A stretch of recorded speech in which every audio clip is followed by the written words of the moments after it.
trade art thou?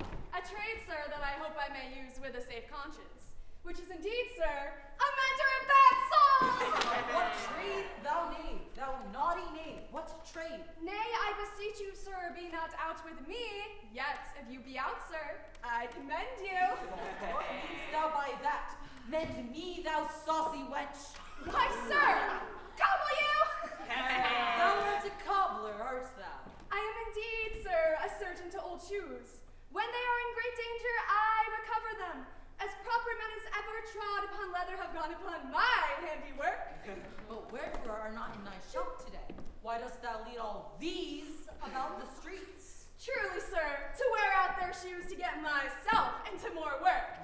But indeed, sir, we make holiday to see Caesar and to rejoice in his triumph! Rejoice! What conquest bring he home? What tributaries follow him to Rome? You plots, you stones, you worse than senseless things. Knew you not Pompey many a time and oft? And when you saw his chariot but appear, have you not made an universal shout? And do you now call out a holiday? And do you now strew flowers in his way that come in triumph over Pompey's blood? Begone! Go you down that way towards the Capitol. This way must I. Disrobe all the statues if you do find them decked with ceremonies. May I do so? You know it is the feast of Lupercal. It is no matter. Let no images be hung with Caesar's trophies. These growing feathers, plucked from Caesar's wing, make it fly in ordinary pitch. Who else would soar above the view of men and leave us all in servile fearfulness?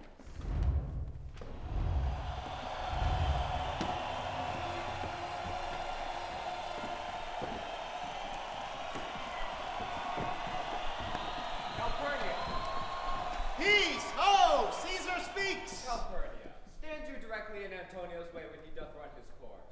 Antonio, Caesar, my lord. forget not in your speed, Antonio, to touch Calpurnia. For our elders say the barren touch it in this holy chase. Shake off their sterile curse. I shall remember. When Caesar says do this, it is performed. Caesar! Huh? Who calls? Bid every noise be still. Peace, yet again. Who is it in the press that calls on me? Beware the Ides of March! What man is that? Soothsayer bids you beware the Ides of March. Set him before me. Let me see his face. Fellow, come from the throng. Look upon Caesar. What sayest thou to me now? Speak once again. Beware the Ides of March! He is a dreamer. Let us leave him. Pass!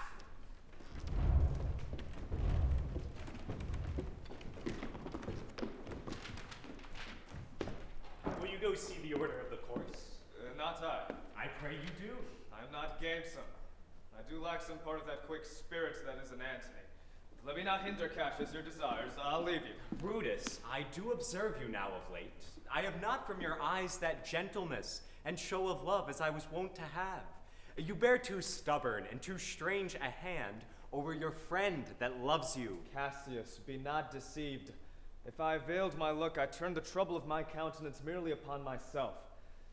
Vexed I am of late, with passions of some difference, conceptions only proper to myself, which give some soil perhaps to my behaviors. But let not therefore my good friends be grieved, among which number, Cassius, be you one, nor construe any further my neglect than that poor Brutus, with himself at war, forgets the shows of love to other men. Then, Brutus, I have much mistook your passion, by means whereof this breast of mine hath buried thoughts of great value, worthy cogitations. Tell me, good Brutus, can you see your face? No, Cassius, for the eye sees not itself, but by reflection, by some other things. 'Tis just. And it is very much lamented, Brutus, that you have no such mirrors as will turn your hidden worthiness into your eye, that you might see your shadow.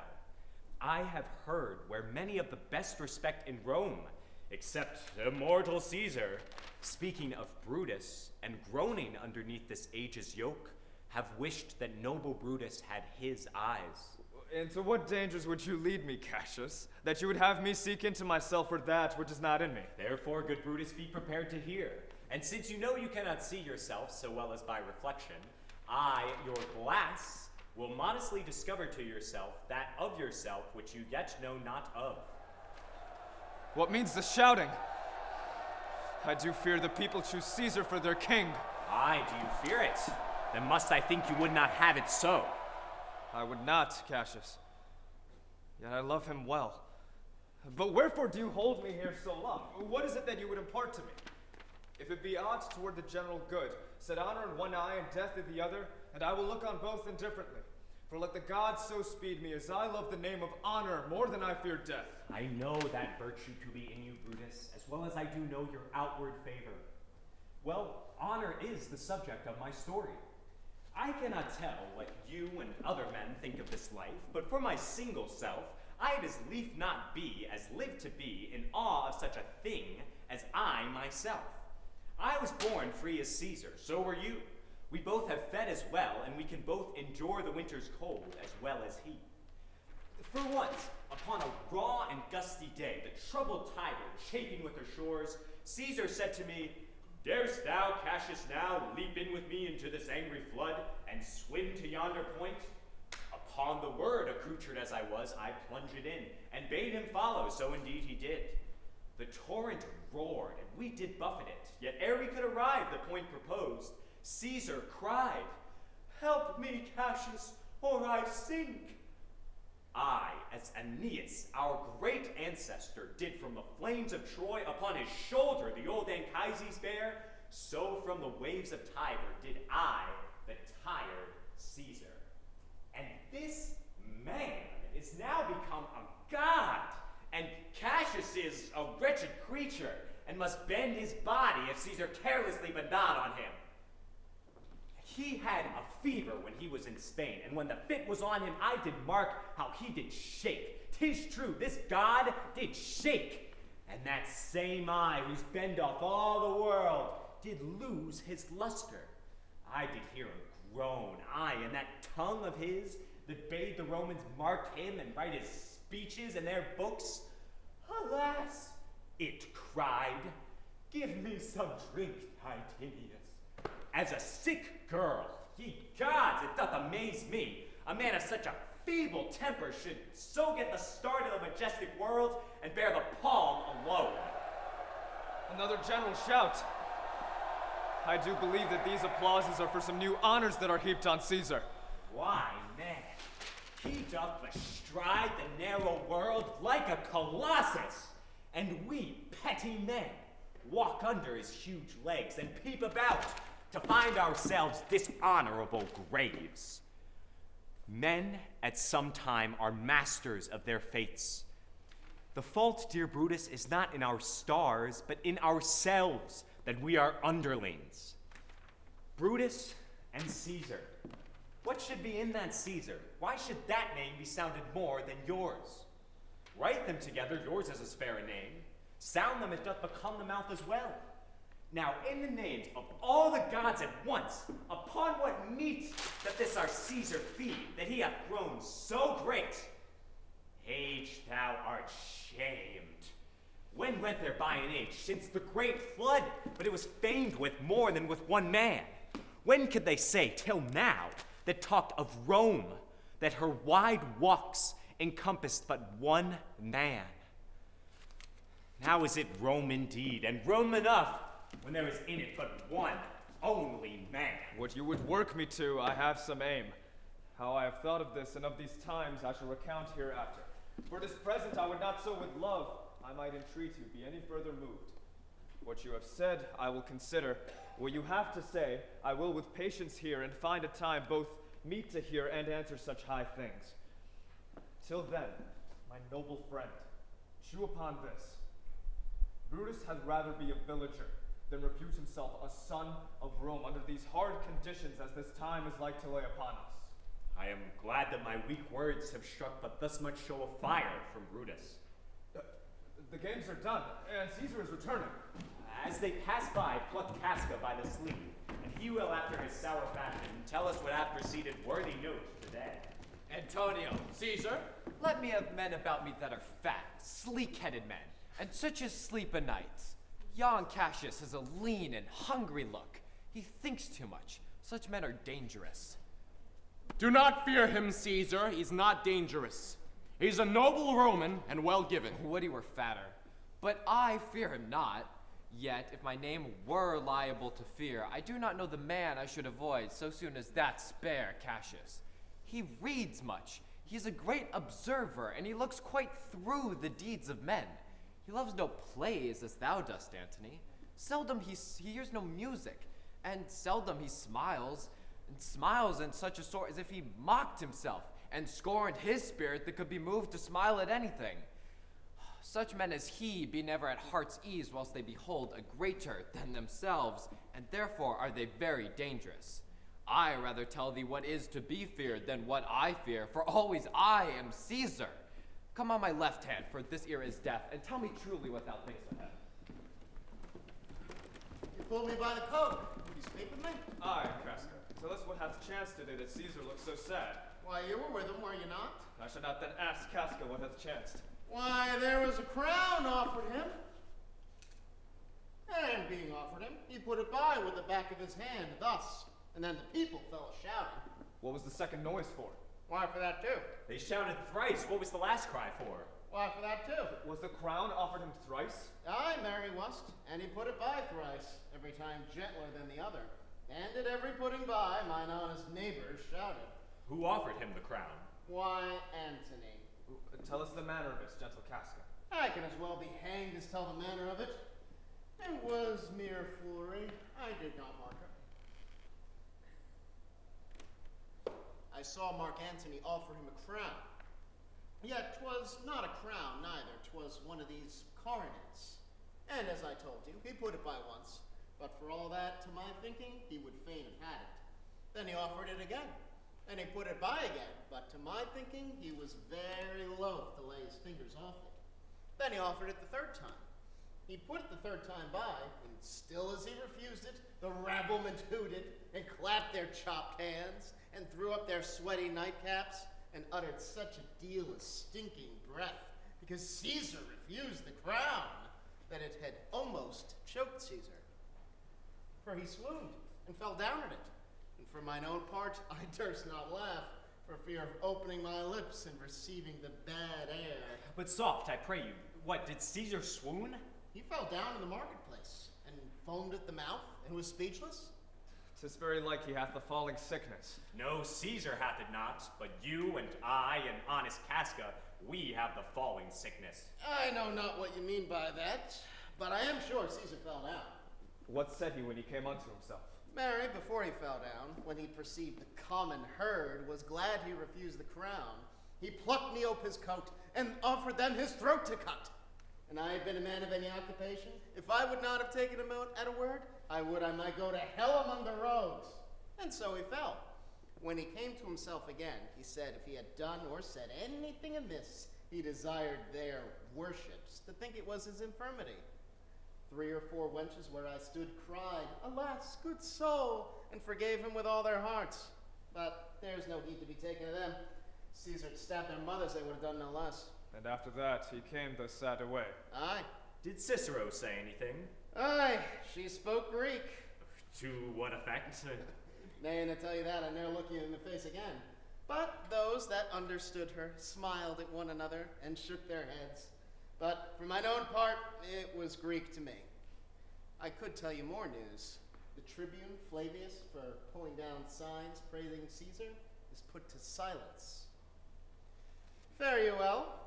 There was more foolery yet, if I could remember it. Will you sup with me tonight, Casca? No, I am promised forth. Will you dine with me tomorrow? Aye, if I be alive, and your mind hold, and your dinner worth the eating. Good. I will expect you. Do so. Farewell, both. For this time I will leave you. Tomorrow, if you please to speak with me, come home to me, and I will wait for you. I will do so. Until then, think of the world.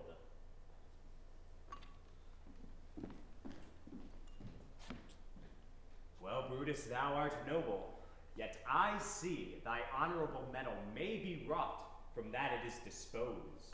Therefore it is meet that noble minds keep ever with their likes, for who so firm that cannot be seduced?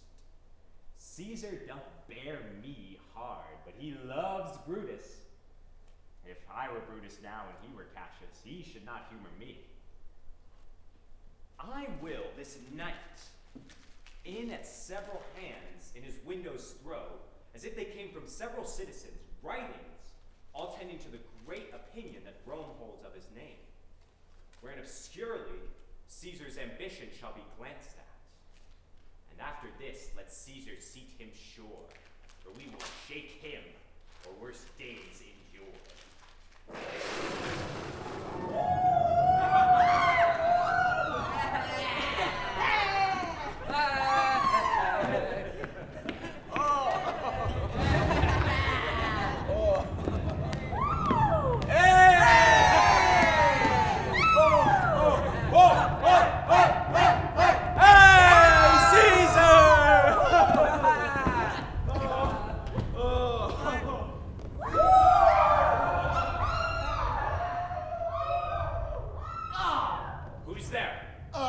Roman. Casca, by your voice. Your ear is good. What a night is this. A very pleasing night to honest men. Whoever knew the heavens menace so. Those that have known the earth so full of faults. And now, could I, Casca, name to thee a man most like this dreadful night, that thunders, lightens, opens graves, and roars, a man no mightier than thyself or me in personal action, yet prodigious grown and fearful as these strange eruptions are. 'Tis Caesar that you mean, is it not, Cassius? Let it be who it is, for Romans now have sinews and limbs like to their ancestors. But woe the while our fathers' minds are dead. Indeed. They say the senators tomorrow mean to establish Caesar as a king. I know where I will wear this dagger then. Cassius from bondage will deliver Cassius. Life ne'er lacks power to dismiss itself. That part of tyranny that I do bear I can shake off at pleasure. So can I. So every bondman in his own hand bears the power to cancel his captivity. And why should Caesar be a tyrant then? A poor man, I know he would not be a wolf, but that he sees the Romans are but sheep. Those that with haste will make a mighty fire, begin it with weak straws. What trash is Rome? What rubbish and what awful when it serves for the base matter to illuminate so vile a thing as Caesar. But, oh grief, where hast thou led me? I perhaps speak this before a willing bondman. You speak to Casca, and to such a man that is no fleering telltale. Hold, my hand. Be factious for redress of all these griefs, and I shall set this foot of mine as far as who goes farthest. There's a bargain made. Now know you, Casca, I have moved already some certain of the noblest-minded Romans to undergo with me an enterprise of honorable, dangerous consequence. Oh, Cassius, if you could but win the noble Brutus to our party. Oh, he sits high in the people's hearts, and that which would appear offense in us, his countenance, like richest alchemy, will change to virtue and to worthiness. Him and his worth, and our great need of him, you have right well conceded. Come, Casca, you and I will yet ere day see Brutus at his house. 3 parts of him is ours already, and the man entire, upon the next encounter, yields him ours. But Lucius, ho! Lucius, I say! How would it were my fault to sleep so soundly? When, Lucius, when? Awake, I say, what, Lucius? Called you, my lord. Bring me my book for my study, Cato's letters. I will, my lord.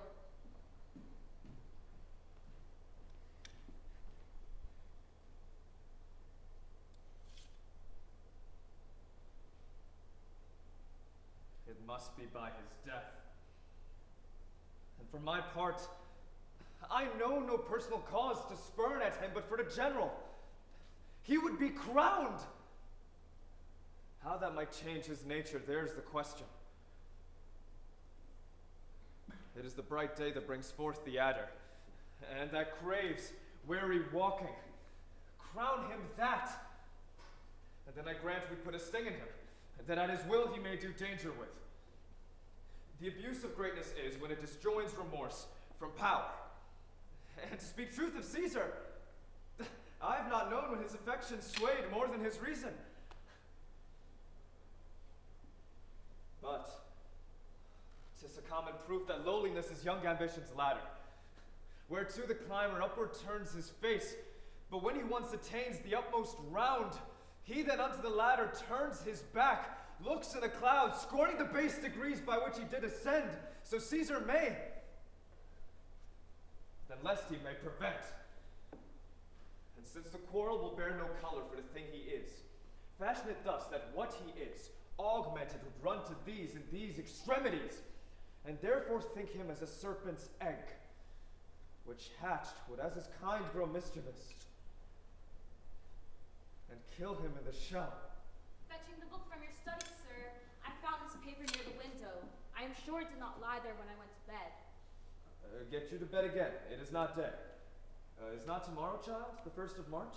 I know not, sir. Look in the calendar and bring me word. I will, sir.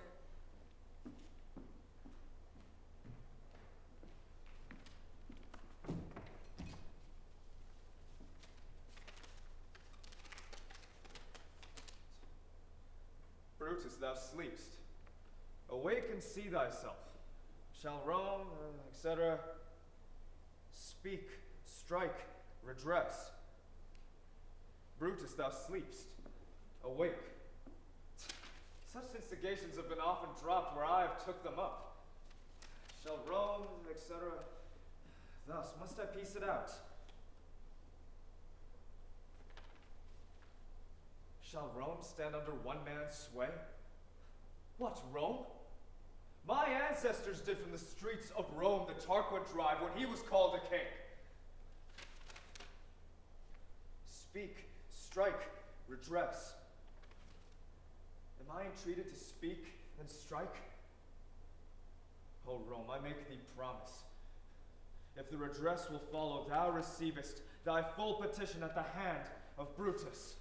Sir, March is wasted 15 days. 'Tis good. Go to the gate. Somebody knocks. Since Cassius first did whet me against Caesar, I've not slept. Between the acting of a dreadful thing and the first motion, all the interim is like a phantasma, and the state of a man, like to a little kingdom, suffers then the nature of an insurrection. Sir, 'tis your brother Cassius at the door. Is he alone? No, sir, there are more with him, but their faces are well hidden in their cloaks. Let him enter. They are the faction. O conspiracy, shamest thou to show thy dangerous brow by night when evils are most free? O then by day, where wilt thou find a cavern dark enough to mask thy monstrous visage? Seek none conspiracy, hide it in smiles and affability. I think we are too bold upon your rest. Good morrow, Brutus. Do we trouble you? I've been up this hour, awake all night. Know I these Romans that come along with you? Yes, every one of them, and no one here but honors you. This is Trebonius. She is welcome hither. This Decius. She is welcome too. This Casca, and this Metellus Cimber. They are all welcome. What watchful cares do interpose themselves betwixt your eyes and night? Shall I entreat a word? Here lies the east. Doth not the day break here? No. Oh, pardon, sir, it doth, and yon grey lines that fresh the clouds are messengers of day. You shall confess that you are both deceived. Here, as I point my hand, the sun arises. Who's that knocks? Let me in, child. Here's a sick man that would speak with you. Wasina, how? Vouchsafe good morrow from a feeble tongue. Oh, what a time if you chose out, brave Cinna, to fall so ill. I would you were not sick. I am not sick if Brutus have in hand any exploit worthy the name of honor. Such an exploit have I in hand, good Cinna. Had you a healthful ear to hear of it? By all the gods that Romans bow before, I here discard my sickness. Soul of Rome, thou like an exorcist hast conjured up my mortified spirit. Now what's to do? A piece of work that will make sick men whole. But are not some whole that we must make sick? That must we also. Give me your hands all over, one by one. And let us swear our resolution. No, not an oath. If not the face of men, the sufferance of our souls, the time's abuse. If these be motives weak, break off betimes, and everyone hence to our idle beds. So let high-sided tyranny range on till each man drop by lottery. But if these, as I am sure they do, bear fire enough to kindle cowards, and to steel our hearts with patriot valor. Then, my countrymen, what need we any cause but our own spur to prick us to redress? And what other oath than honesty to honesty engaged, that this shall be, or we will fall for it? But what of Cicero? Shall we sound her? I think she will stand very strong with us. Oh, let us have her. Her admired wisdom will purchase us a good opinion. Oh, name her not. Let us not break with her, for she will never follow anything that others do begin. Then leave her out. Indeed, she is not fit. Shall no one else be touched, but only Caesar? Decius well urged. I think it is not meet. Mark Antony, so well beloved of Caesar, should outlive Caesar. We shall find of him a shrewd contriver, and you know his means, if he improve them, may well stretch so far as to annoy us all, which to prevent, let Antony and Caesar fall together. Our course will see to bloody Caius Cassius, to cut the head off and then hack the limbs, for Antony's but a limb of Caesar. Let's be sacrificers, but not butchers, Caius. We all stand up against the spirit of Caesar, and in the spirit of men, there is no blood. Oh, that we then could come by Caesar's spirit, but not dismember Caesar. But, alas, Caesar must bleed for it. And gentle friends, let's kill him boldly, but not wrathfully. Let's carve him as a dish fit for the gods, not shoot him as a carcass fit for hounds. This shall make our purpose necessary, and not envious, which so appearing to the common eyes, we shall be called purgers, and not murderers. And for Mark Antony, think not of him, for he could do no more than Caesar's arm when Caesar's head is off. Yet I fear him for the engrafted love he bears to Caesar. Alas, good Cassius, do not think of him. If he loves Caesar, all that he can do is to himself take thought and die for Caesar. And that were much he should, for he is given to sports, to wildness and much company. There is no fear in him. Let him not die, for he will live and laugh at this hereafter. Peace, count the clock.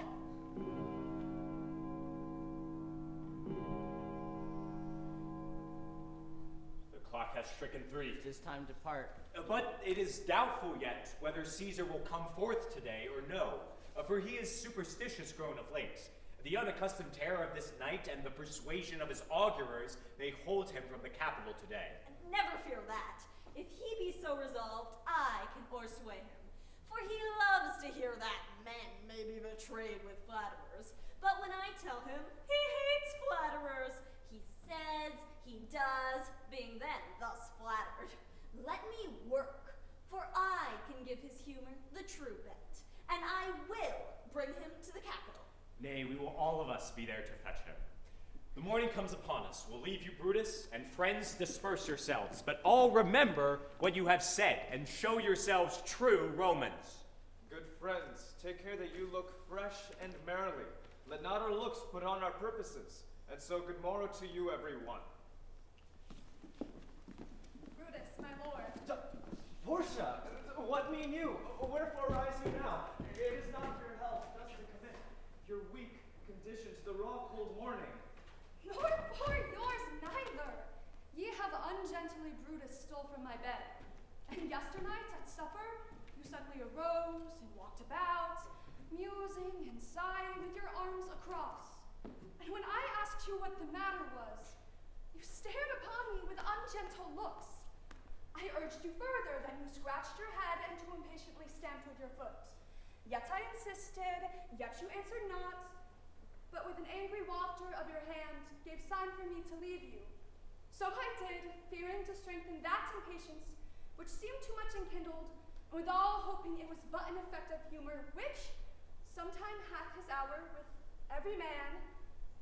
It will not let you eat, nor talk, nor sleep, and could it work so much upon your shape as it hath much prevailed upon your condition? I should not know you, Brutus. Dear my lord, make me acquainted with your cause of grief.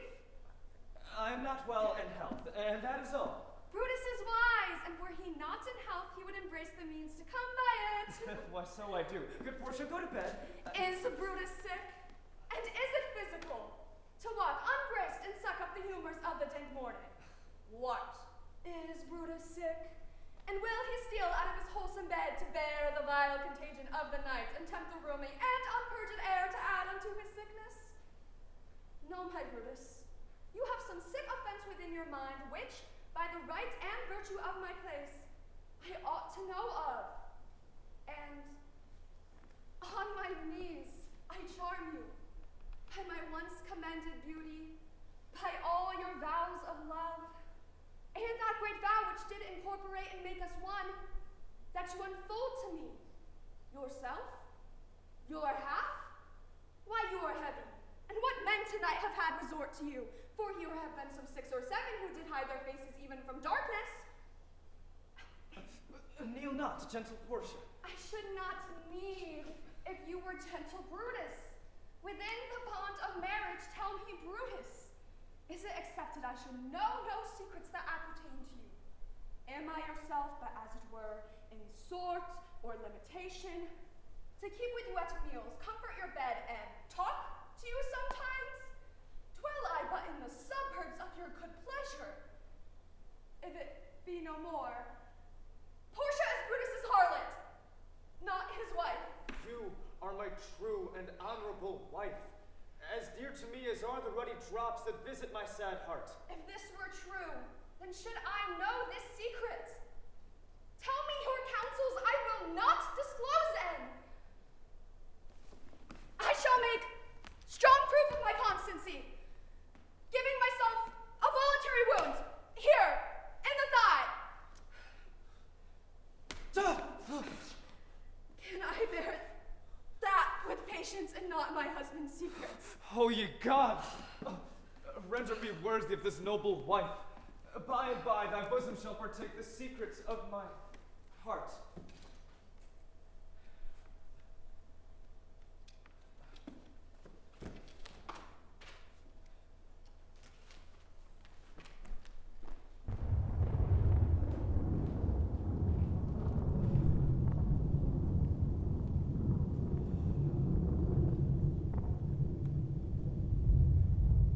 Nor heaven nor earth have been at peace tonight. Thrice hath Calpurnia in her sleep cried out, Help, ho! They murder Caesar. Who's within? My lord? Go bid the priest do present sacrifice, and bring me their opinions of success. I will, my lord. What mean you, Caesar? Think you to walk forth? You shall not stir out of your house today. Caesar shall forth. The things that threatened me, there look but on my back. When they shall see the face of Caesar, they are vanished. Caesar, I never stood on ceremonies, yet now they fright me. There is one within, besides the things that we have heard and seen, recounts most horrid sights seen by the watch. Fierce, fiery warriors fight upon the clouds. The noise of battle hurtles in the air. Oh, Caesar, these things are beyond all use, and I do fear them. What can be avoided, whose end is purposed by the mighty gods? Yet Caesar shall go forth, for these predictions are to the world in general as to Caesar. When beggars die, there are no comets seen.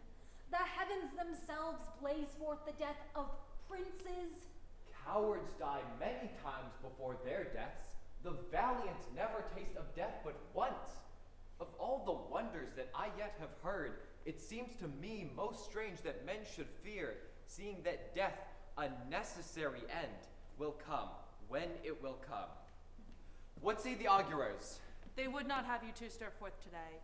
Plucking the entrails of an offering forth, they could not find a heart within the beast. The gods do this in shame of cowardice. Caesar should be a beast without a heart if he should stay at home today for fear. No, Caesar shall not. Danger knows full well that Caesar is more dangerous than he. Alas, my lord, your wisdom is consumed in confidence. Do not go forth today. Call it my fear that keeps you in the house, and not your own. We'll send Mark Antony to the Senate House, and he shall say you are not well today. Let me, upon my knee, prevail in this. Mark Antony shall say I am not well, and for thy humor I will stay at home. Here's our good Decius. She shall tell them so. Caesar, all hail. Good morrow, worthy Caesar. I come to fetch you to the Senate House. And you are come in very happy time to bear my greeting to the senators and tell them that I will not come today. Cannot is false, and that I dare not, falser. I will not come today. Tell them so, Decius. Say he is sick. Shall Caesar send a lie? Have I, in conquest, stretched mine arms so far to be afeard to tell graybeards the truth? Decius, go tell them Caesar will not come. Most mighty Caesar, might I know some cause, lest I be laughed at when I tell them so? The cause is in my will. I will not come. That is enough to satisfy the Senate. But for your private satisfaction, because I love you, I will let you know. Calpurnia, my wife, stays me at home. She dreamt tonight she saw my statue, which, like a fountain with 100 spouts, did run pure blood, and many lusty Romans came smiling, and did bathe their hands in it. And these does she apply for warnings and portents and evils imminent, and on her knee hath begged that I will stay at home today. This dream is all misinterpreted. It was a vision, fair and fortunate.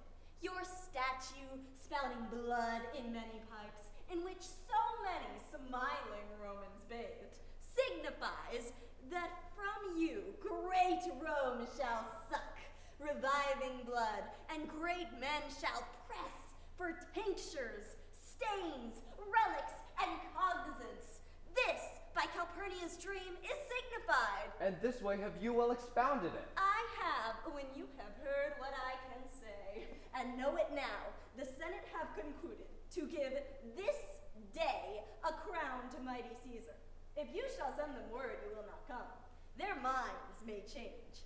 Besides, it would be a mock apt to be rendered for someone to say, break up the Senate till another time, when Caesar's wife shall meet with better dreams.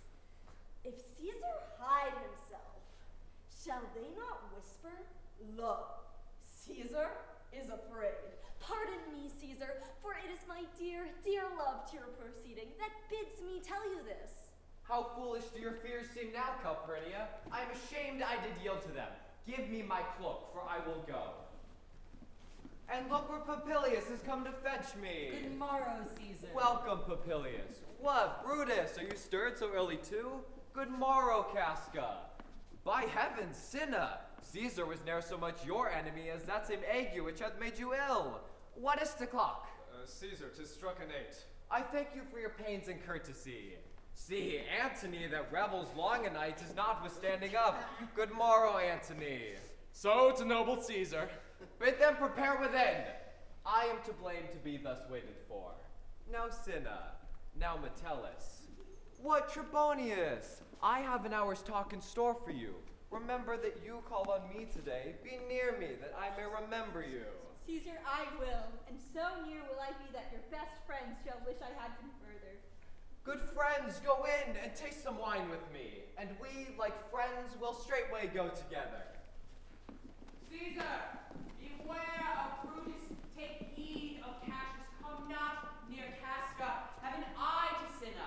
Trust not Trebonius. Decius loves thee not. Thou hast wronged Metellus Cimber. There is but one mind in all of these, and it is bent against Caesar. If thou beest not immortal, look about you. If thou read this, O Caesar, thou mayest live. If not, the fates with traitors do contrive. I prithee, child, run to the Senate house, and stay not to answer me, but get thee gone. Why dost thou stay? Madam, what should I do? I would have had thee there and here again, ere I can tell thee what thou shouldst do here. O Constancy, be strong upon my side. Set a huge mountain between my heart and tongue. Art thou here yet? Madam, what should I do? Run to the capital and nothing else? And so return to you and nothing else? Yes! Bring me word if thy lord look well, for he went sickly forth. And take good note what Caesar doth, what suitors press to him. Hark, child, what noise is that? Madam, I hear nothing. Prithee, listen well. I heard a bustling rumor like a fray, and the wind brings it from the capital. Sooth, madam, I hear nothing. Come hither, fellow. Which way hast thou been? At mine own house, good lady. What is the clock? About the 9th hour, lady. Is Caesar yet gone to the capital? Madam, not yet. I go to take my stand to see him pass on to the capital. Thou hast some suit to Caesar, hast thou not? That I have, lady. If it will please Caesar to be so good to Caesar as to hear me, I shall beseech him to befriend himself. Why, knowest thou any harms intended towards him? None that I know will be much that I fear may chance good morrow to you. I must go in. Ay me, how weak a thing is my constancy today. O Brutus, the heavens speed thee in thine enterprise. Sure, Lucius heard me. Brutus hath a suit that Caesar will not grant. Oh, I grow faint. Run, Lucius, and commend me to my lord. Say I am married, come to me again, and bring me word what he doth say to thee. The Ides of March are come. I, but not gone. Caesar, read this schedule. Julius doth desire you to o'erread, at your best leisure, this her humble suit. Oh, Caesar, read mine first, for mine's a suit that touches Caesar near. Read it, great Caesar. What touches us ourselves shall be last served. Delay not, Caesar. Read it instantly. What, is the fellow mad? Sirrah, give place. What, urge you your petitions in the streets? Come to the capital. I wish your enterprise today may thrive. What enterprise, Popilius? Fare you well. What's up, Popilius Lana? He wished today our enterprise might thrive. I fear our purpose is discovered. Look how he makes to Caesar. Mark. Brutus, what shall be done? Cassius, be constant. Popilius Lana speaks not of our purposes. For look, he smiles, and Caesar doth not change. Trebonius knows her time. For look you, Brutus, she draws Mark Antony out of the way. Are we all ready? What is now amiss that Caesar and his Senate must redress? Most high, most mighty, and most puissant Caesar, Metellus Cimber throws before thy seat a humble heart. I must prevent thee, Cimber, from these couchings and lowly courtesies. Think not that Caesar bears such rebel blood that will be thawed from the true quality with that which melteth fools. I mean, sweet words, low crooked curtsies, and base spaniel fawning. Thy brother by decree is banished. If thou dost bend and pray and fawn for him, I spurn thee like a cur out of my way. No, Caesar doth not wrong, nor without cause will he be satisfied. Is there no voice more worthy than my own to sound so sweetly in great Caesar's ear for the repealing of my banished brother? I kiss thy hand, but not in flattery, Caesar, desiring thee that Cimber's brother may have an immediate freedom of repeal. What, Brutus? Pardon, Caesar. Caesar, pardon. As woe is to thy foot doth Cassius fall to beg enfranchisement for Cimber's brother. I could be well moved, if I were as you. If I could pray to move, prayers would move me. But I am constant as the northern star, of whose true fixed and resting quality there is no fellow in the firmament. The skies are painted with unnumbered sparks. They are all fire, and every one doth shine. But there's but one in all doth hold his place. So in the world 'tis furnished well with men, and men are flesh and blood and apprehensive. Yet in the number I do know but one that unassailable holds on his rank, unshaked of motion, and that I am he. Let me a little show it, even in this, that I was constant. Cimber should be banished and constant to remain to keep him so. Oh, Caesar. Hence wilt thou lift up Olympus? Great Caesar. Doth not Brutus fruitless kneel? Speak hands for me!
liberty, freedom, tyranny is dead. Go forth, proclaim, cry it about the streets. Come to the common pulpits and cry out liberty, freedom, and enfranchisement.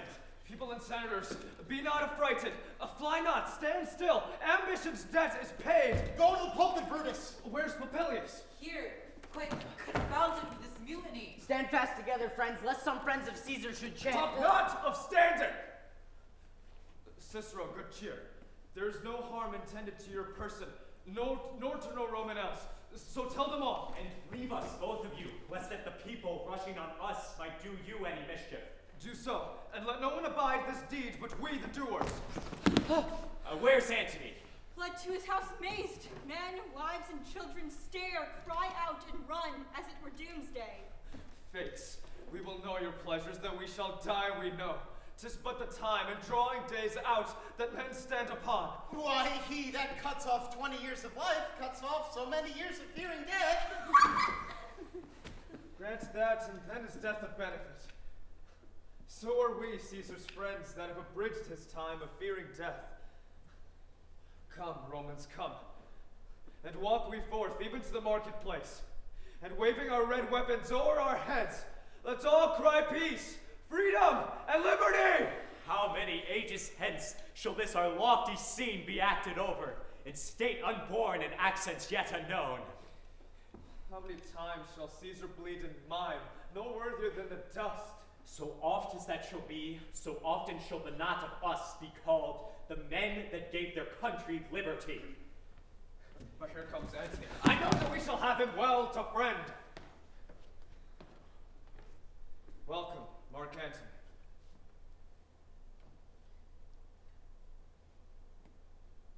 O mighty Caesar, dost thou lie so low? Are all thy conquests, glories, triumphs, spoils shrunk to this little measure? Fare thee well. I know not, gentlemen, what you intend. Who else must be let blood? Who else is rank? If I myself, there is no hour so fit as Caesar's death hour, nor no instrument of half that worth as those your swords, made rich with the most noble blood of all this world. I do beseech ye, if you bear me hard, fulfill your pleasure. Live 1,000 years, I shall not find myself so apt to die. No place will please me so, no means of death is here, by Caesar, and by you cut off, the choice and master spirits of this age. Oh, Antony, beg not your death of us. Though now we must appear bloody and cruel as by our hands, and this our present act you see we do. Yet see you but our hands, and this the bleeding business they have done. Our hearts you see not, they are pitiful. And pity to the general wrong of Rome, as fire drives out fire, so pity, pity, hath done this deed on Caesar.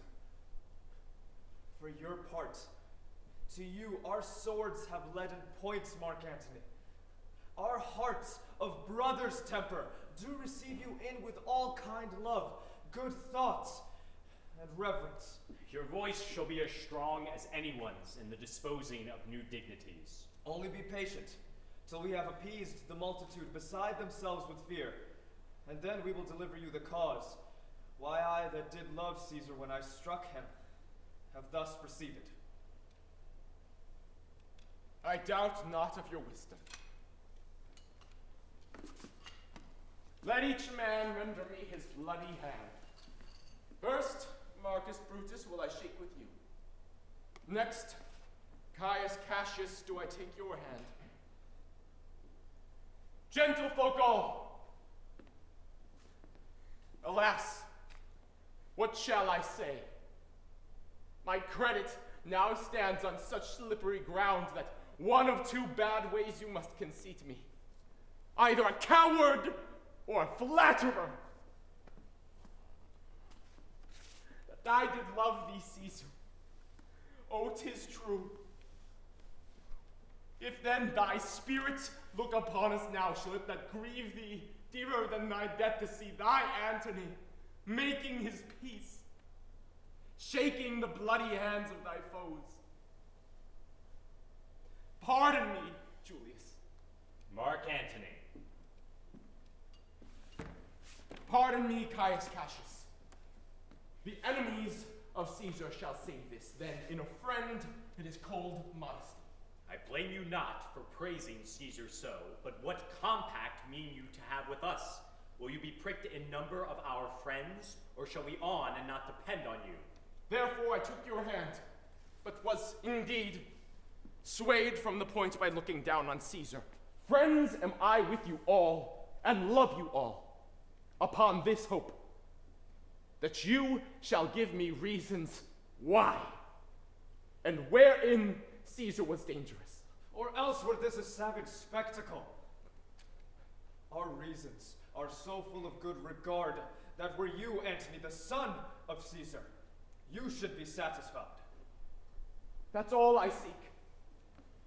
And moreover, suitor, that I may present his body to the marketplace, and in the pulpit, as becomes a friend, speak in the order of his funeral. You shall, Mark Antony. Brutus, a word with you. You know not what you do. Do not consent that Antony speak at his funeral. Know you how much the people may be moved by that which he will utter? By your pardon, I will myself into the pulpit first, and show the reason of our Caesar's death. What Antony shall speak, I will say he speaks by leave and by permission, and that we are contented Caesar shall have all true rights and lawful ceremonies. It shall advantage more than do us wrong. I know not what may fall. I like it not. Mark Antony, here, take you Caesar's body. You shall not, in your funeral speech, blame us, but speak all good you can devise of Caesar, and say you do it by our permission, else shall you not have any hand at all about his funeral. And you shall speak in the same pulpit whereto I am going after my speech is ended. Be it so. I do desire no more. Prepare the body then, and follow us.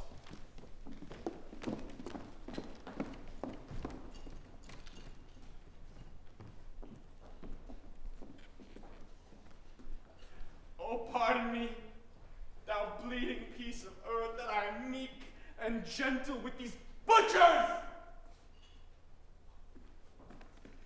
Thou art the ruins of the noblest man that ever lived in the tide of times. Woe to the hands that shed this costly blood!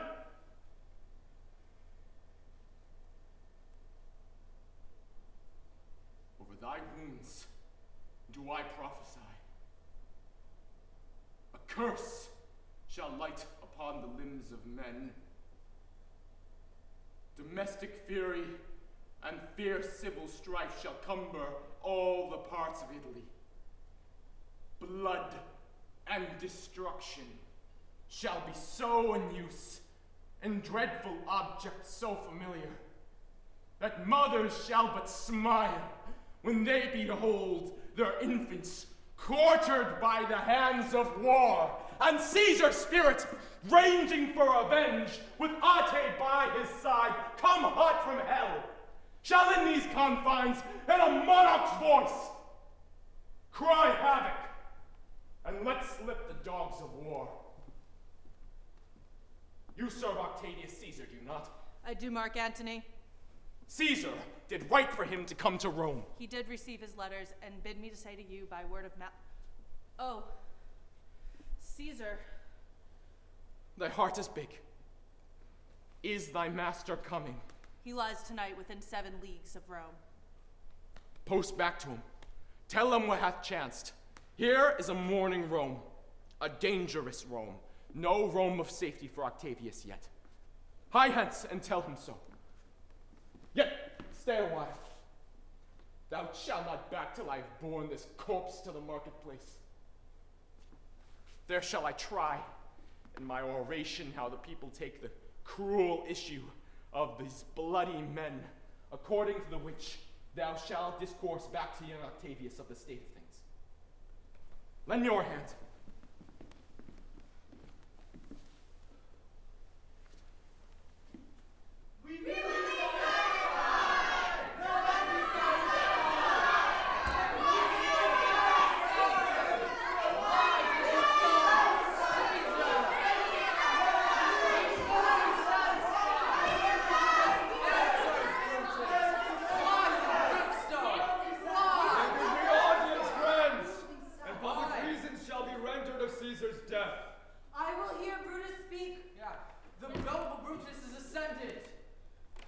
Be patient till the last. Romans, countrymen and good friends, hear me for my cause and be silent that you may hear. Believe me for mine honor, and have respect to mine honor that you may believe. Censure me in your wisdom, and awake your senses that you may the better judge. If there be any in this assembly, any dear friend of Caesar's, to him I say that Brutus's love to Caesar was no less than his. If then that friend demand why Brutus rose against Caesar, this is my answer. Not that I loved Caesar less, but that I loved Rome more. Had you rather Caesar were living to die all slaves? No. Than that Caesar were dead to live all free men? As Caesar loved me, I weep for him. As he was fortunate, I rejoice at it. As he was valuable, I honor him, but as he was ambitious, I slew him. There's tears for his love, joy for his fortune, honor for his valor, and death for his ambition. Who is here so base that would be a bondman? If any, speak, for him have I offended. Who is here so rude that would not be a Roman? If any, speak, for him have I offended. Who is here so vile that will not love his country? If any, speak, for him have I offended. I pause for a reply. Then none have I offended. The question of his death is enrolled in the Capitol. His glory is not extenuated wherein he was worthy, nor his offenses enforced for which he suffered death. Here comes his body, mourned by Mark Antony, who though he had no hand in his death, shall receive the benefit of his dying, a place in the commonwealth, as which of you shall not? With this I depart, that as I slew my best friend for the good of Rome,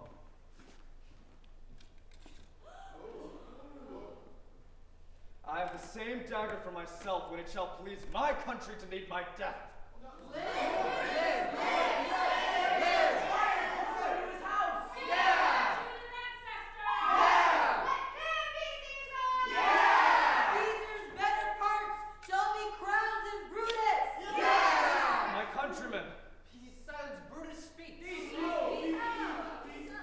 Countrymen, let me depart alone, and for my sake stay here with Antony. Do grace to Caesar's corpse, and grace his speech, tending to Caesar's glories, which Antony by our permission is allowed to make. I do entreat you, not a man depart, save I alone till Antony have spoke. For Brutus' sake, I am beholding to you. What say he, Brutus? For best you speak no harm of Brutus here.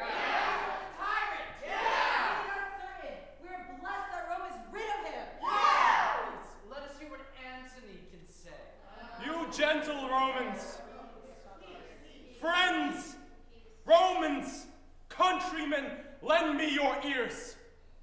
I come to bury Caesar, not to praise him. The evil that men do lives after them. The good is often interred with their bones, so let it be with Caesar. The noble Brutus hath told you Caesar was ambitious. If it were so, it was a grievous fault, and grievously hath Caesar answered it. Here, under leave of Brutus and the rest, for Brutus is an honorable man. So are they all honorable men. Come I to speak at Caesar's funeral. He was my friend, faithful and just to me, but Brutus says he was ambitious, and Brutus is an honorable man. He hath brought many captives home to Rome, whose ransoms did the general coffers fill. Did this in Caesar seem ambitious? Where the poor hath cried, Caesar hath wept. ambition should be made of sterner stuff, but Brutus says he was ambitious, and Brutus is an honorable man. You all did see on that Lupercal, I did thrice present him a kingly crown, which he did thrice refuse. Was this ambition? No. But Brutus says he was ambitious, and sure, he is an honorable man. I speak not to disprove what Brutus spoke, but here I am to speak what I do know. You all did love him once, not without cause. What cause withholds you then to mourn for him? O judgment, thou art fled to brutish beasts, and men have lost their reason. Bear with me. My heart is in the coffin there with Caesar, and I must pause till it come back to me.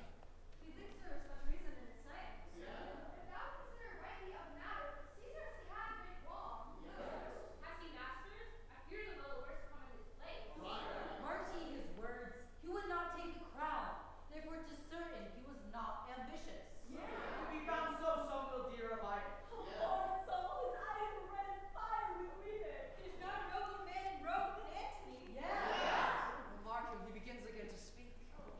But yesterday, the word of Caesar might have stood against the world. Now lies he there, and none so poor to do him reverence. Oh, masters, if I were disposed to stir your hearts and minds to mutiny and rage, I should do Brutus wrong, and Cassius wrong, who you all know are honorable men. I will not wrong the honorable men. I rather choose to wrong the dead, to wrong myself and you, than I will wrong such honorable men. But here is a parchment with the seal of Caesar. I found it in his study. 'Tis his will. Let but the commons hear this testament, which, pardon me, I do not mean to read. And they would kiss dead Caesar's wounds and dip their napkins in his sacred blood, yea, beg a hair of him for memory. We'll hear the will. Read it. Have patience, friends, I must not read it. You are not wood, you are not stones, but men. Yes. And being men, hearing the will of Caesar, it will inflame you. It will make you mad. Read the will. We'll hear it, Antony. You shall read us the will. Caesar's will. I have overshot myself to tell you of it. I fear I wrong the honorable men. They were traitors, honorable men. Murderers, villains, the will, read the will! Read the will. You will compel me then to read the will? Yes!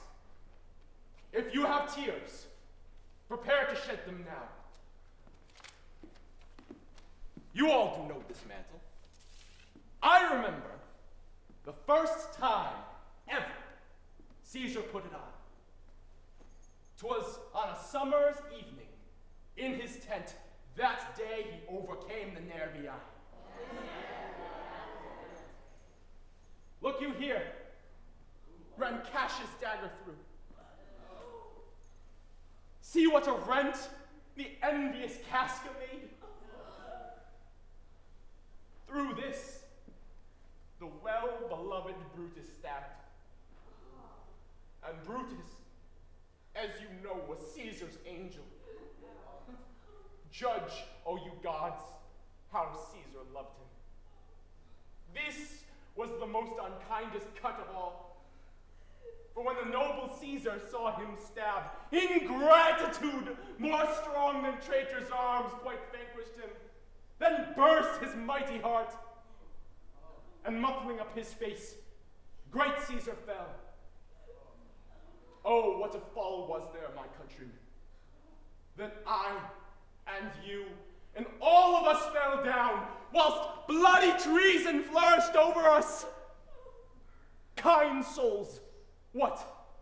Weep you when you but behold our Caesar's vesture wounded. Look you here. Here's himself, marred as you see with traitors. Oh, hideous spectacle! No, Caesar! Woeful day. Oh, traitors! Villains! Oh, most bloody sight. Will we revenge? Venture out! Seek, burn, fire, kill, slay! Let not traitor live!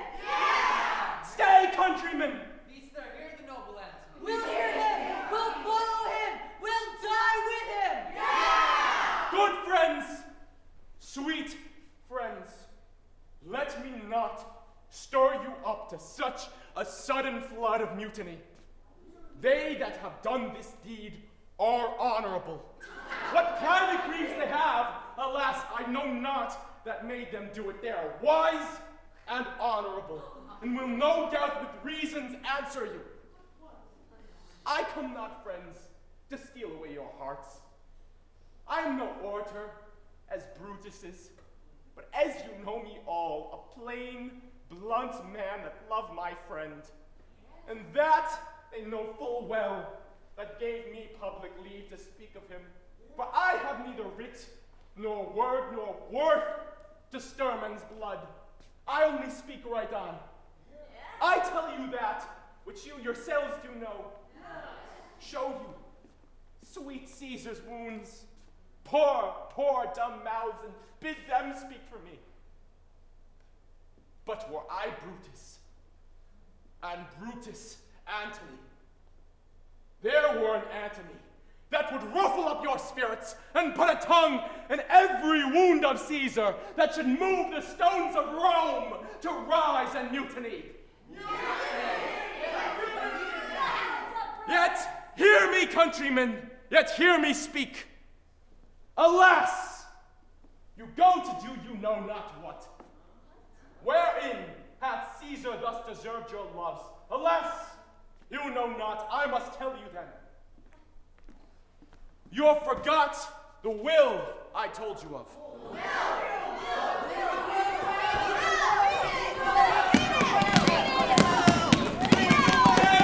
There is Caesar's will, and to every Roman citizen he gives, to every several man, 75 drachmas.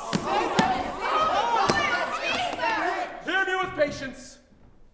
Moreover, he hath left you all his walks, his private arbors, his new planted orchards, all to your heirs forever, common pleasures, to walk abroad and recreate yourselves. Here was a Caesar, when comes such another? Away, away! Fire the traitors' houses!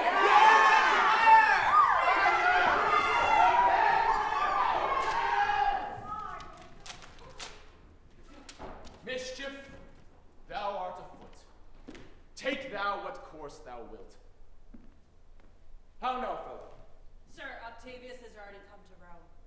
Where is He and Lepidus are at Caesar's house. he? And thither will I straight to visit him. He comes upon a wish. Fortune is merry, and in this mood will give us anything. It is now reported, Brutus and Cassius are rid like madmen through the gates of Rome. Belike they had some notice of the people, how I had moved them. Bring me to Octavius.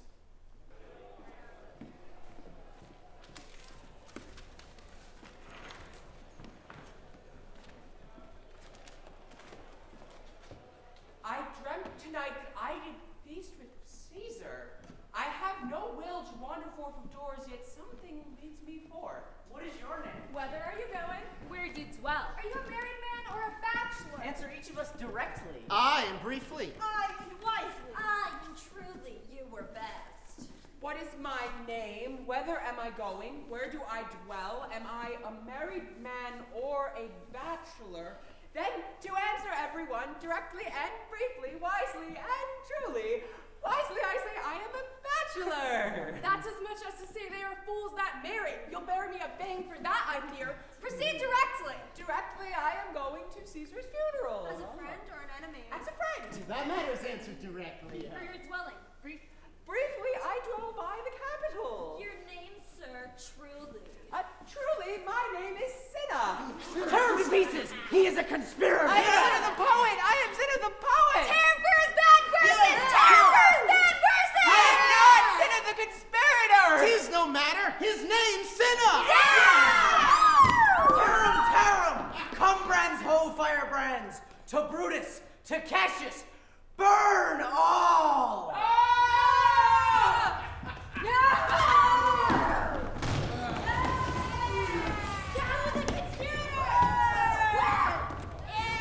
Kill Brutus.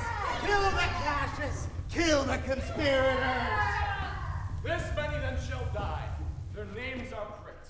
Your brother too must die. Consent, Lepidus. I do consent, Prick him down, Antony. upon condition that Cicero shall not live, who is your esteemed cousin, Mark Antony.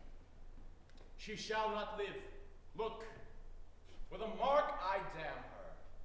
But Lepidus, go you to Caesar's house. Fetch the will. Hither we shall determine how to cut off some charge and legacies. What?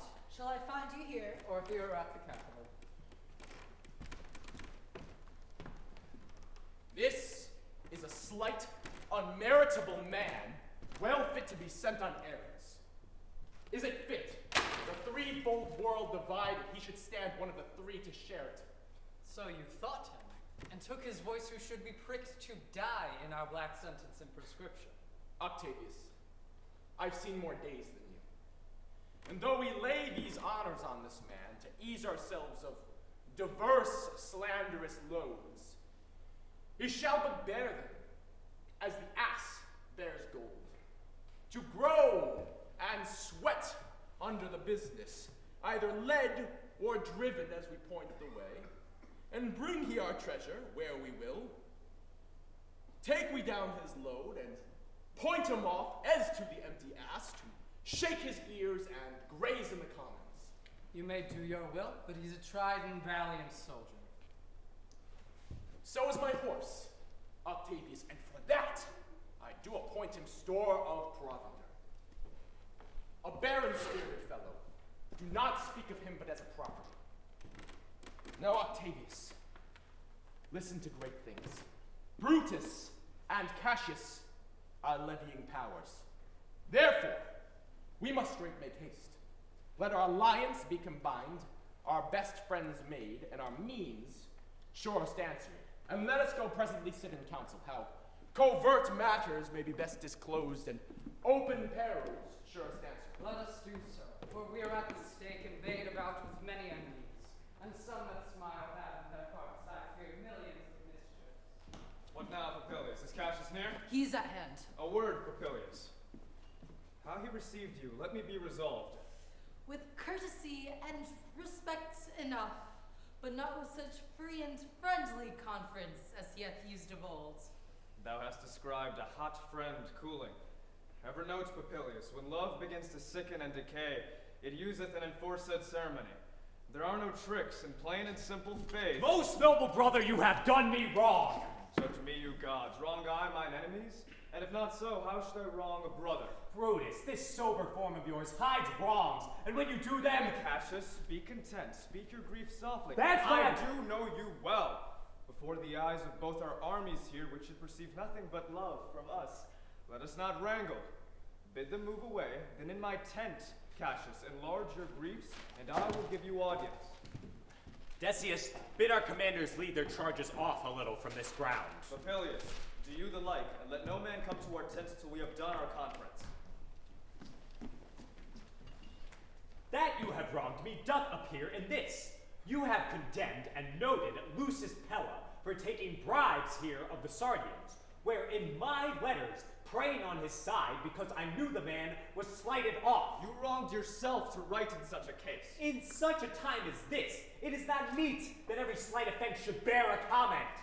Let me tell you, Cassius, you yourself are much condemned to have an itching palm, to sell and march your offices for golds to undeservers. I an itching palm? You know that you are Brutus that speaks this, or by the gods this speech were else your last. The name of Cassius honors this corruption, and chastisement doth therefore hide his head. Chastisement! Remember March The Ides of March, remember? Did not great Julius bleed for justice's sake? What villain touched his body that did stab and not for justice? What? Shall one of us that struck the foremost man of all this world, but for supporting robbers, shall we now contaminate our fingers with base bribes, and sell the mighty space of our large honors for so much trash as may be grasped thus? I had rather be a dog and bay the moon than such a Roman. Brutus may not be. I'll not endure it. You forget yourself to hedge me in. I am a soldier, older in practice, abler than yourself to make conditions. Go to, you are not, Cassius. I am. I say you are not. Urge me no more, I shall forget myself. Have mind upon your health, tempt me no farther. Away, slight man. Is't possible? Hear me, for I will speak. Must I give way and room to your rash choler? Shall I be frightened when a madman stares? Oh, ye gods, must I endure all this? All this? Aye, more. Fret till your proud heart break. Go show your slaves how choleric you are, and make your bondmen tremble. Must I budge? Must I observe you? Must I stand and crouch under your testy humor? By the gods, you shall digest the venom of your spleen, though it do split you. For from this day forth, I'll use you for my mirth, yea, for my laughter when you are waspish. Is it come to this? You say you are a better soldier. Let it appear so. Make your vaunting true, and it shall please me well. For mine own part, I should be glad to learn of noble men.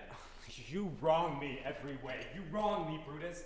I said an elder soldier, not a better. Did I say better? If you did, I care not. When Caesar lived, he durst not thus have moved me. Peace. Peace, you durst not so have tempted him. I durst not. No. What, durst not tempt him? For your life you durst not. Do not presume too much upon my love. I may do that I shall be sorry for. If you have done that you should be sorry for. There is no terror, Cassius, in your threats, for I am armed so strong in honesty that they pass by me as the idle wind, which I respect not. I did send to you for certain sums of gold, which you denied me, for I could raise no money by vile means.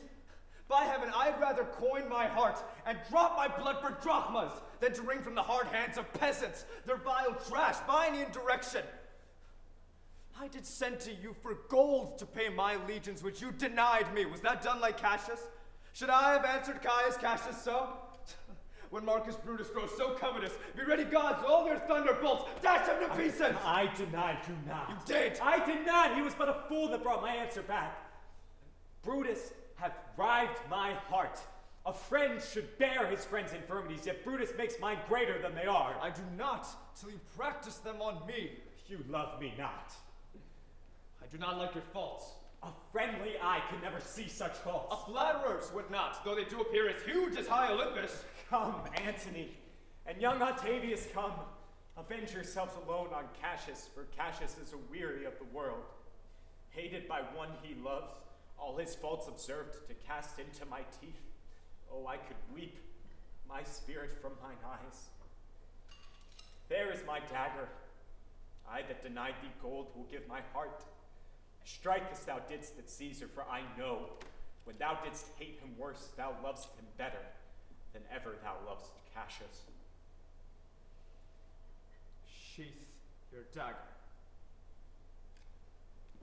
Be angry when you will, it shall have scope. Do what you will, dishonor shall be humor.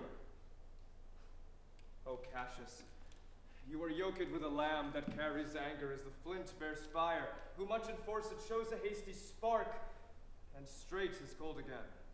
Hath Cassius lived to be but mirth and laughter to his Brutus, when grief and blood ill-tempered vexeth him? When I said that, I was ill-tempered too. Do you confess so much? Give me your hand. Let me go in to see the generals. There is some break between them. 'Tis not meet they be alone. Shall not come to them. How now? What's the matter? For shame, you generals! What do you mean? Love and be friends as two such men should be. For I have seen more years, I'm sure, than ye. How vilely doth this cynic rhyme. Get your head, sir, all saucy fellow heads! Bear with him, Brutus, 'tis his fashion. I'll know his humor when he knows his time. What shall the wars do with these jigging fools? Companion heads! Away, be gone. I did not think you could have been so angry. O Cassius, I am sick of many griefs. Of your philosophy you make no use if you give place to accidental evils. No man bears sorrow better.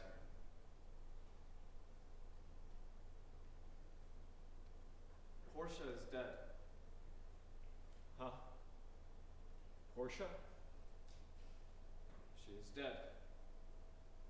How escaped I killing when I crossed thee so? Oh, insupportable and touching loss. Upon what sickness? Impatient of my absence, and grief that young Octavius with Mark Antony have made themselves so strong, for with her death that tidings came. With this she fell distract, and her attendants absent, swallowed fire. And died so? Even so. O ye immortal gods. Speak no more of her.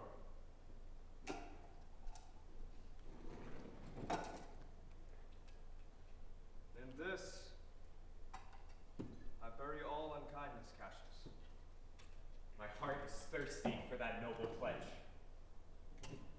My lord.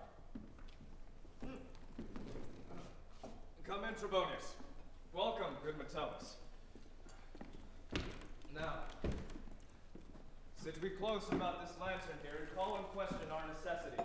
Portia, art thou gone? No more, I pray you. My friends, I have here received letters. The young Octavius with Mark Antony come down upon us with a mighty power, bending their expedition toward Philippi. Myself have letters of the self-same tenure. With what addition? That by prescription and bills of outlawry, Octavius, Antony, and Lepidus have put to death 100 senators, Cicero being one. Cicero one? By that same prescription. And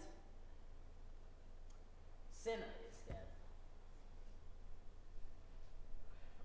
Well, to our work alive. What do you think of marching to Philippi presently? I do not think it good. Your reason?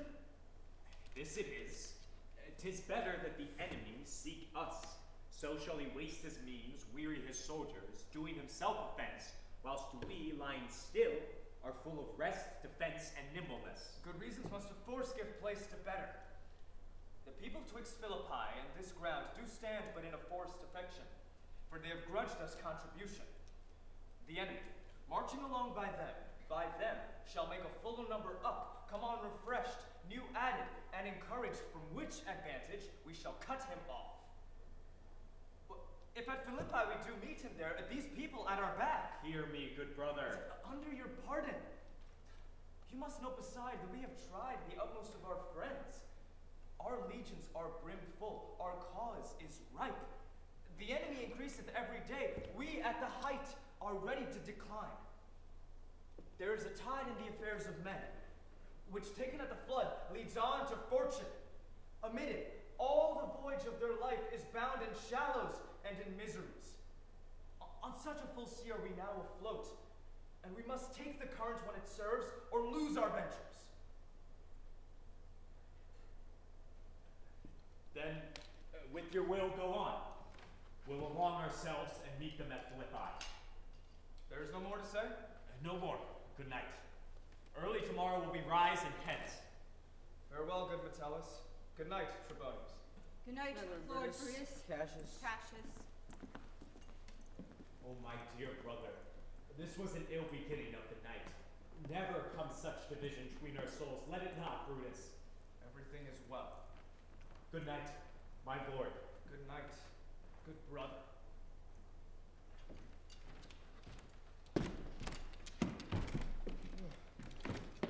Lucius! I'm here, sir. What, thou speakst drowsily? Poor knave, I blame thee not. Thou art o'erwatched. Call Varus, I'll have her sleep on cushions in my tent. Varus! Calls my lord. I pray you, lie in my tent here and sleep. It may be I shall raise you by and by on business to my brother Cassius. So please you, I will stand and watch your pleasure. I will not have it so. Lie down, good soldier. It may be I shall otherwise bethink me. Look here, Lucius. Here's the book I sought for so. I put it in the pocket of my pack. I was sure your lordship did not give it to me. Bear with me, good youth. I am much forgetful. Canst thou hold up thy heavy eyes a while and touch thy instrument a strain or two? I, my lord, and please you. I trouble thee too much. It is my duty, sir. I shall not urge thy duty past thy might. I know young bloods look for a time of rest. I have slept, my lord, already. It was well done, and thou shalt sleep again. I will not hold thee long. If I live, I will be good to thee.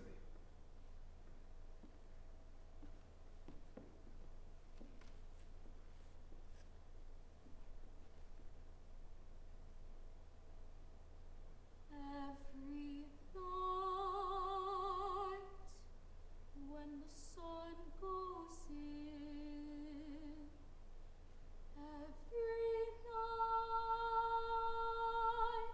when the sun goes in,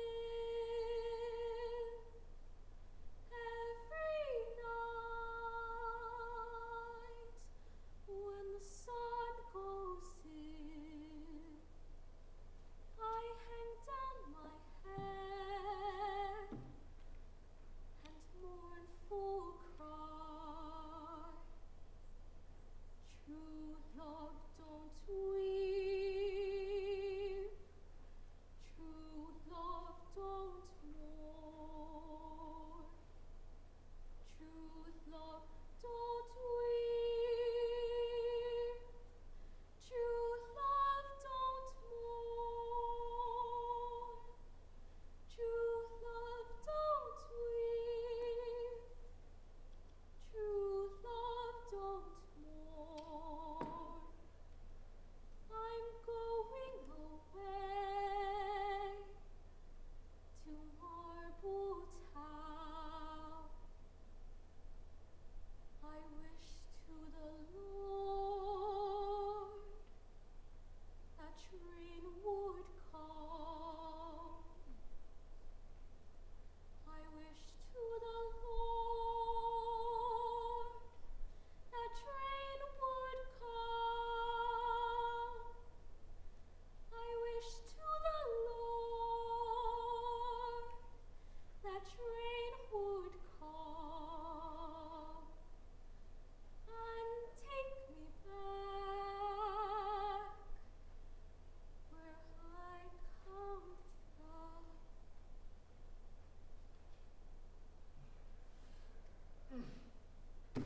This was a sleepy too.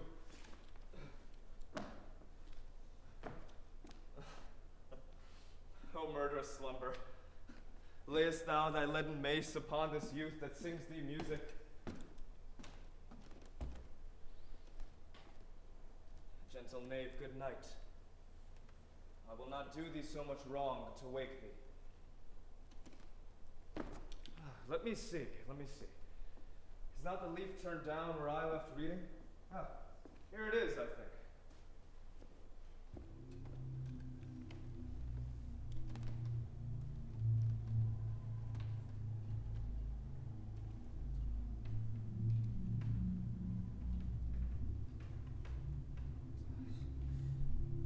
How ill this taper burns. Who comes here? I think it is the weakness of mine eyes that shapes this monstrous apparition. Art thou anything? Speak to me what thou art. Thy evil spirit, Brutus. Why comest thou? To tell thee thou shalt see me at Philippi. Well, then I shall see thee again. Aye, at Philippi. Why, I will see thee at Philippi then. But ill spirit, I would hold more talk with thee.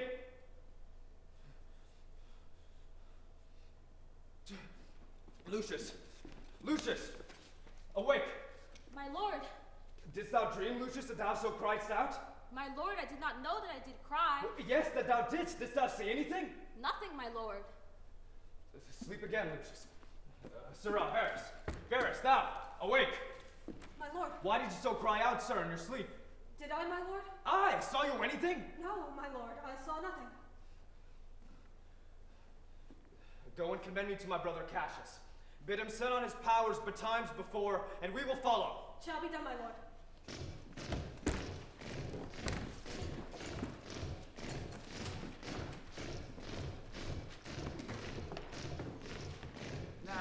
Antony. Our hopes are answered. You said the enemy would not come down but keep the hills and upper regions. It proves not so. Their battles are at hand. They mean to warn us at Philippi here, answering before we do demand of them. Tut! I am in their bosoms, and I know wherefore they do it. They could be content to visit other places and come down with fearful bravery, thinking by this face to fasten in our thoughts they have courage, but 'tis not so. They stand and would have parley. Stand fast, Trebonius, we must out and talk. Mark Antony, shall we give sign of battle? No, Caesar. We shall answer on their charge. Make forth. The generals would have some words. Words before blows, is it so, gentlemen? Not that we love words better, as you do. Good words are better than bad strokes, Octavius. In your bad strokes, Brutus, you give good words. Witness the hole you made in Caesar's heart, crying, "Long live, hail Caesar." You showed your teeth like apes, and fawned like hounds, and bowed like bondmen, kissing Caesar's feet, whilst damned Casca, like a cur behind, struck Caesar in the neck. Oh, you flatterers! Flatterers! Now, Brutus, thank yourself. This tongue had not offended so today if Cassius might have ruled. Look, I draw sword against conspirators. When think you that the sword goes up again? Never till Caesar's 33 wounds be well avenged, or till another Caesar have added slaughter to the sword of traitors. Caesar, thou canst not die by traitors' hands unless thou bringst them with thee. So I hope. I was not born to die on Brutus' sword. Oh, if thou wert the noblest of thy strain. Young man, thou couldst not die more honorable. A peevish schoolboy, worthless of such honor, joined with a masker and a reveler. Hold Cassius still. Come, Antony, away. Defiance, traitors, hurl we in your teeth. If you dare fight today, come to the field. If not, when you have stomachs. The storm is up and all is on the hazard. Decius, this is my birthday, as this very day was Cassius born. Give me thy hand, Decius. Be thou my witness, that against my will, as Pompey was, am I compelled to set upon one battle all our liberties. Now, most noble Brutus, let's reason with the worst that may befall. If we do lose this battle, and is this the very last time we shall speak together, what are you then determined to do? Attacked by the rule of my philosophy, for I do find it cowardly and vile, for fear of what might fall, so to prevent the time of life, arming myself with patience to stay the providence of some high powers that govern us below. Then, if we lose this battle, you are contented to be led in triumph through the streets of Rome. No, Cassius, no. Think not thou, noble Roman, that ever Brutus will go bound to Rome. He bears too great a mind. But this same day must end that work, the Ides of March begun. And whether we shall meet again, I know not. Therefore, our everlasting farewell take. Forever and forever farewell, Cassius. If we meet again, why we shall smile. If not, why then this parting is well made. Forever and forever, farewell, Brutus. If we do meet again, we'll smile indeed. If not, 'tis true, this parting was well made. Why then lead on? Oh, that a man might know the end of this day's business ere it come. But it sufficeth that the day will end, and then the end is known.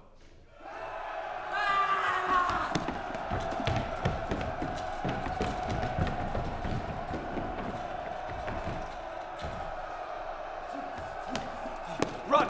Run, good Casca! Run and give these bills unto my legions on the other side. Let them set on at once, for I perceive but cold demeanor in Octavio's wing, and sudden push gives them the overthrow. Run! Run, Casca! Let them all come down! Good!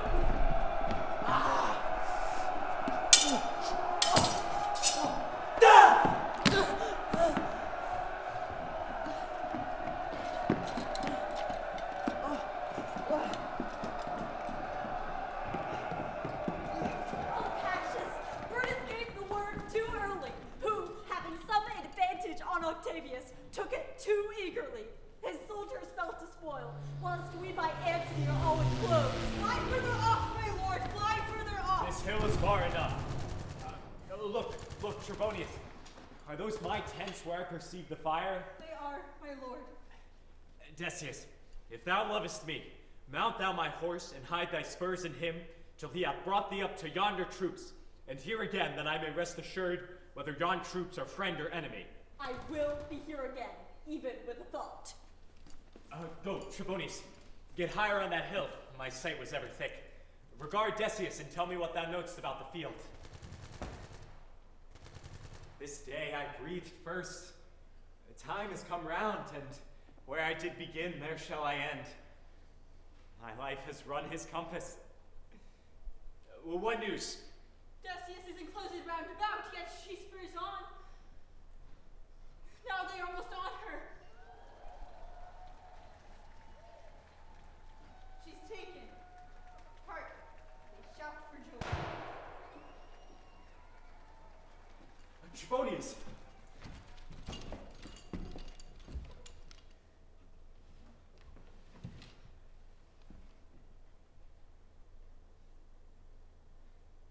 Oh, coward that I am to live so long, to see my best friends ta'en before my face. Caesar, thou art revenged, even with the sword that killed thee.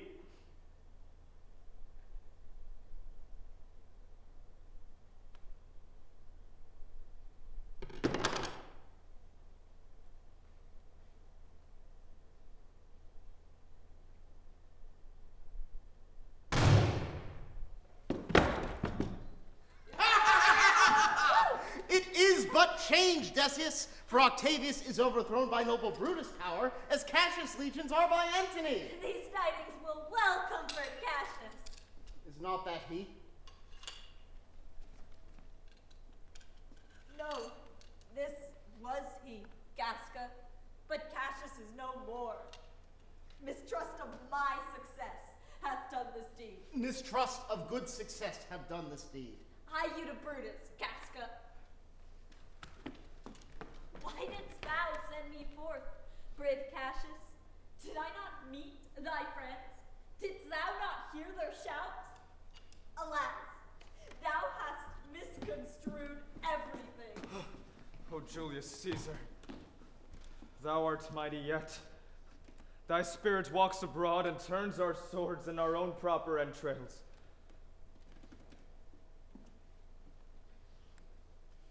Friends, I owe more tears to this dead man than you shall see me pay. I shall find time, Cassius. I shall find time. Come, therefore, and to Thorsus send his body. His funeral shall not be in our camps, lest it discomforts us. Let us to the field. 'Tis 3 o'clock, and Romans yet dare night. We shall try fortune in a second fight! Yeah!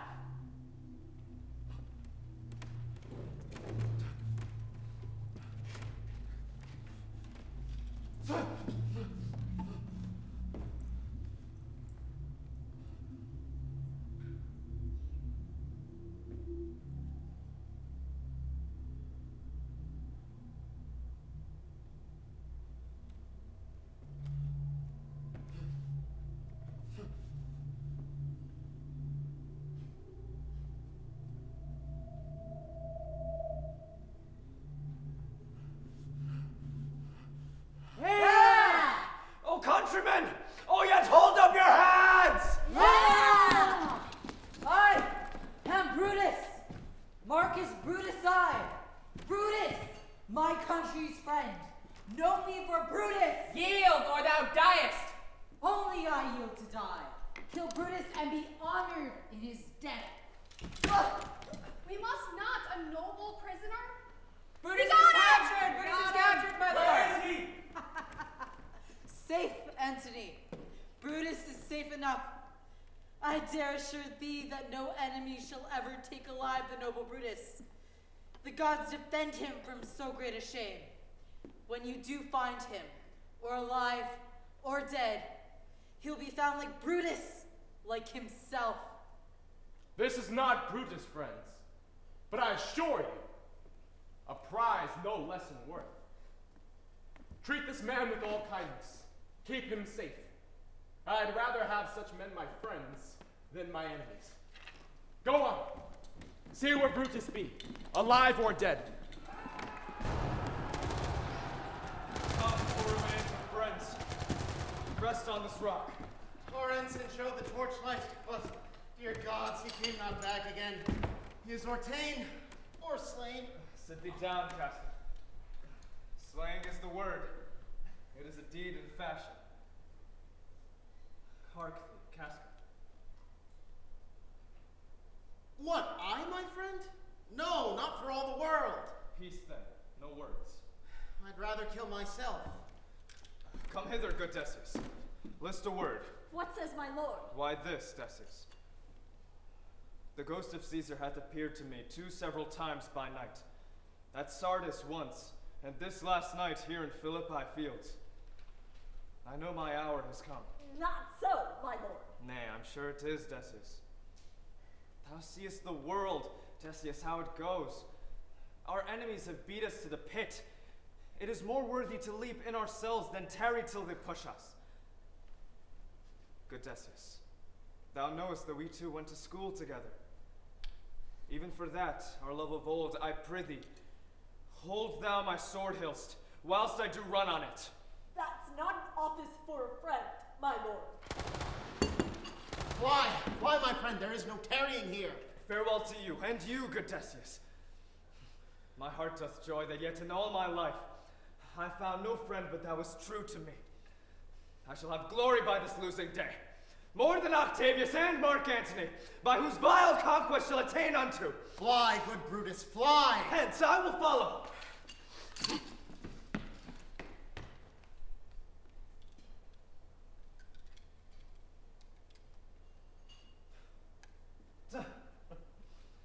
Varus, thou hast been all this while asleep.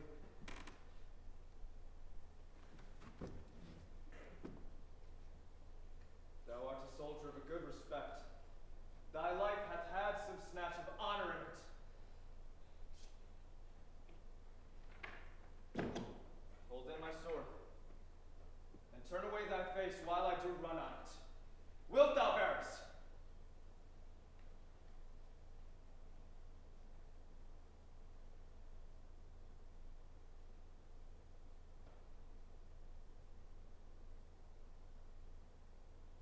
Give me your hand first.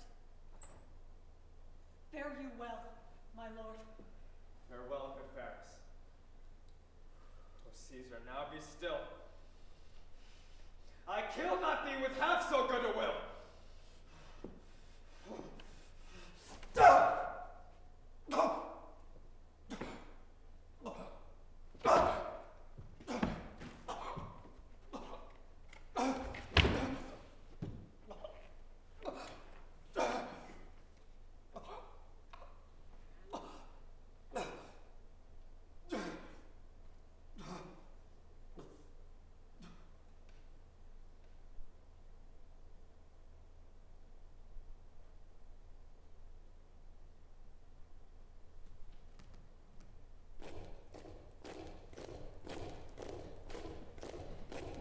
What soldier's that?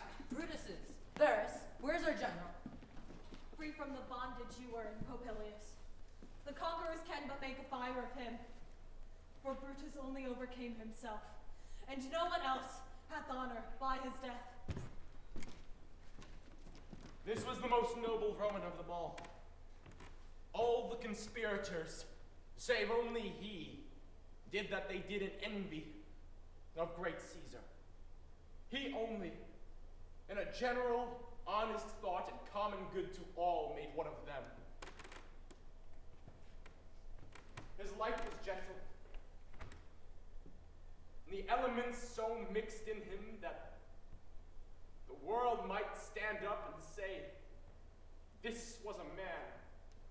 According to his virtue, let us use him with all respect and rites of burial. All that served Brutus may now swear to me. So call the field to rest and let's away, to part the glories of this happy day.